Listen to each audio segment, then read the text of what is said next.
Talk a little bit about the thin blue veil. The thin blue veil. So it's about the permanent.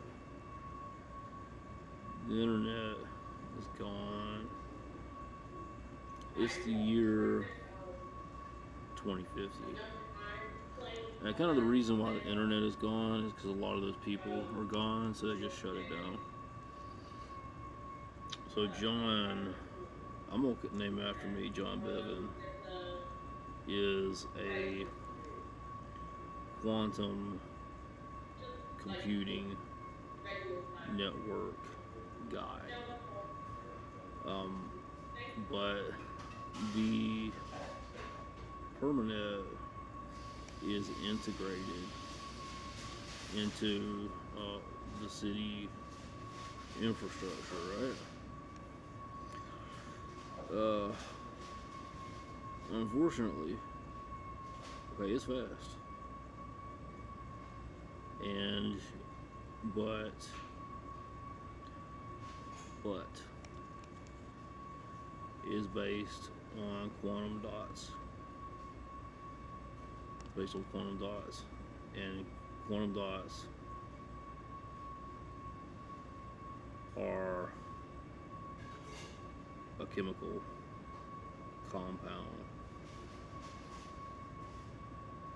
that must be electromechanically uh, stabilized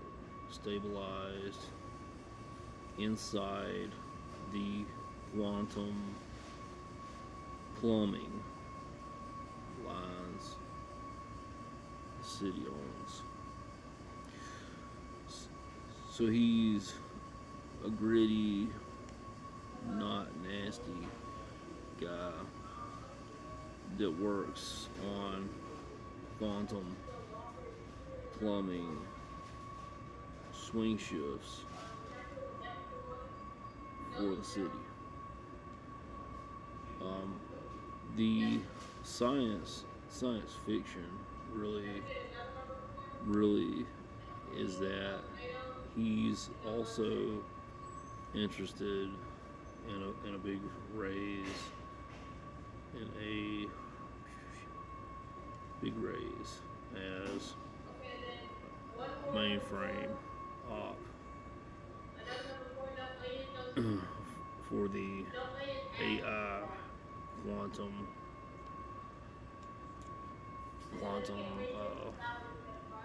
side of the permanent, and he figures out how to open up portals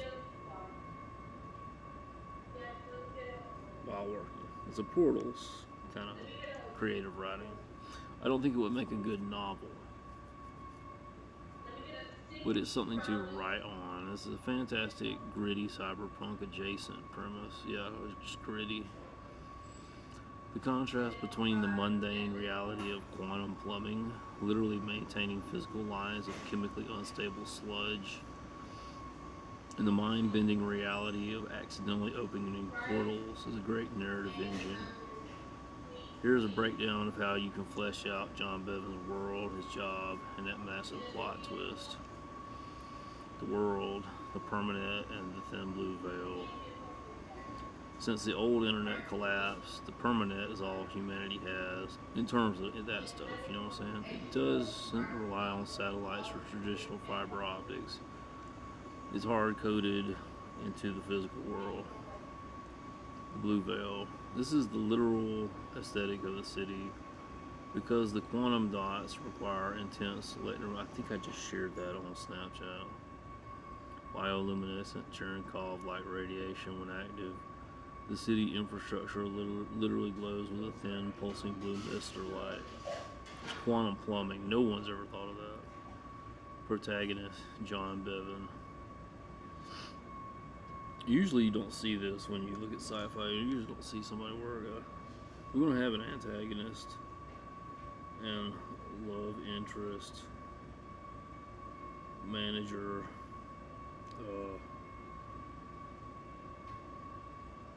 Not really anything else. It's very isolating. To round out John's swing shift world, we need a cast that anchors manager Vance the Gauge Sterling. I like that. The antagonist director Kaylin Vance.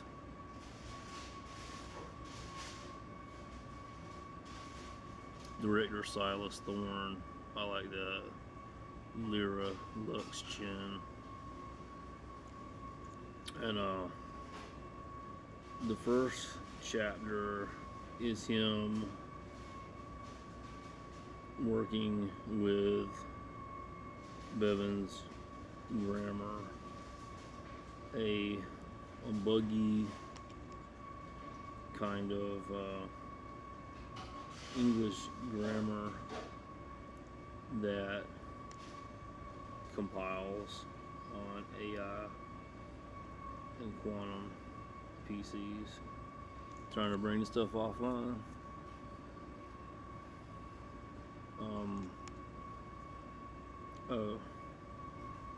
John's job is to maintain plumbing because the quantum dots run out due to just burning out scarcity. They're scarce. That adds a fantastic layer of systemic decay to the world. The scarcity angle makes quantum plumber a high-stakes job. You aren't just cleaning pipes, you're conserving a precious bleeding resource. And Bevan's grammar is a beautiful concept. It's not just it's a project he works on. He wants to publish it, teach people how to maybe program AI and quantum on the side, kind of a workaholic. It's not just a programming language, it's a living, buggy dialect of English that compiles into reality when parsed by the AI and the quantum dots. If your syntax is off, the physical infrastructure fails.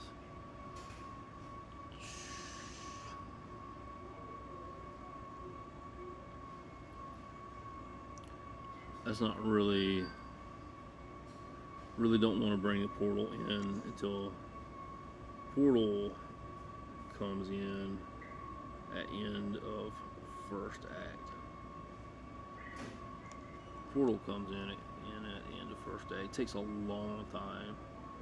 Just a frustrating, gritty life.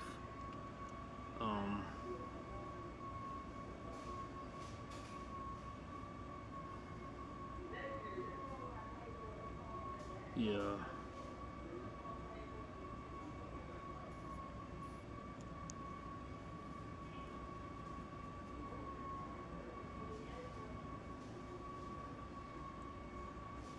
Let's not go in this place with the reading because I was talking about apocalyptic shit the other day, and I can barely hear my own voice in Atlanta. So I'm gonna say,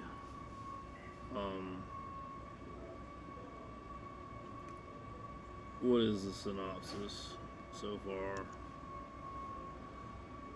Here's a comprehensive synopsis for your sci-fi thriller, tracking John Bevan's journey from a gritty blue-collar underground tunnel to the heights of corporate and spatial manipulation, the thin blue veil. In a dystopian 2050 where the physical permanet runs on a dying supply of chemically unstable quantum dots, a cynical underground plumber accidentally uses a buggy, reality-compiling language to rip open localized portals, turning his desperate bid for a corporate promotion into a high-stakes game of survival. I like that. Act 1, the syntax of sludge. Let's see what.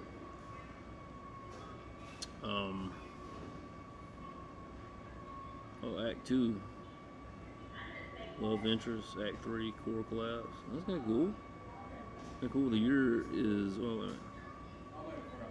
year is 2050. The old internet is long gone, replaced by the permanent, a physical bioluminescent data network woven into the very plumbing of the city. The infrastructure glows with a faint, pulsing mist known as the blue veil. This veil is fueled by a suspended chemical compound of quantum dots, an incredibly scarce, non-renewable resource managed with militant precision by the Infrastructure Bureau. John Bevan is a gritty, exhausted quantum plumber working the graveyard swing shift. His job is a dangerous mix of mechanical pipe fitting and linguistic debugging. To control the network, workers use Bevan's grammar, a buggy, open-source version of an English dialect that literally compiles context and intent into reality when parsed by the quantum PCs.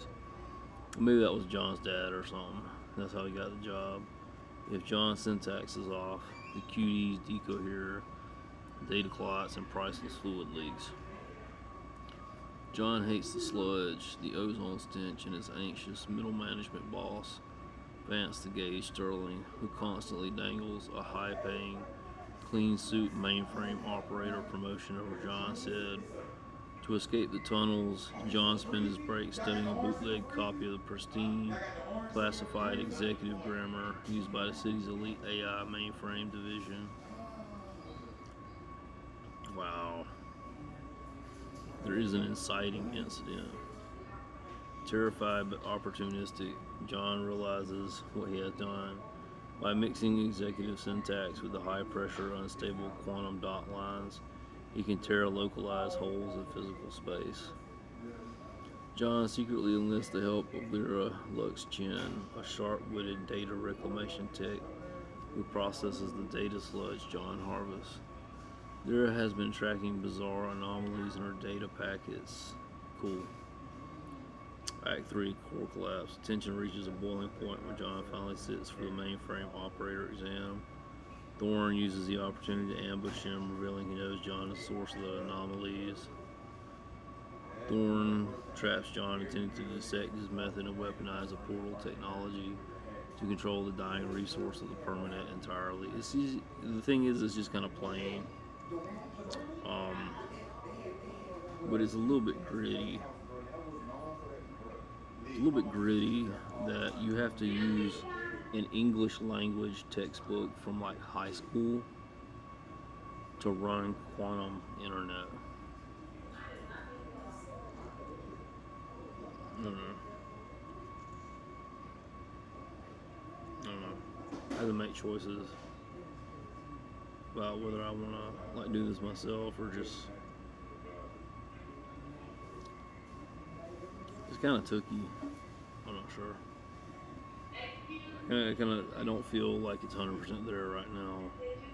So I'm gonna sit on it for tonight and try to think. Maybe tomorrow morning, try to figure out. It's just not there.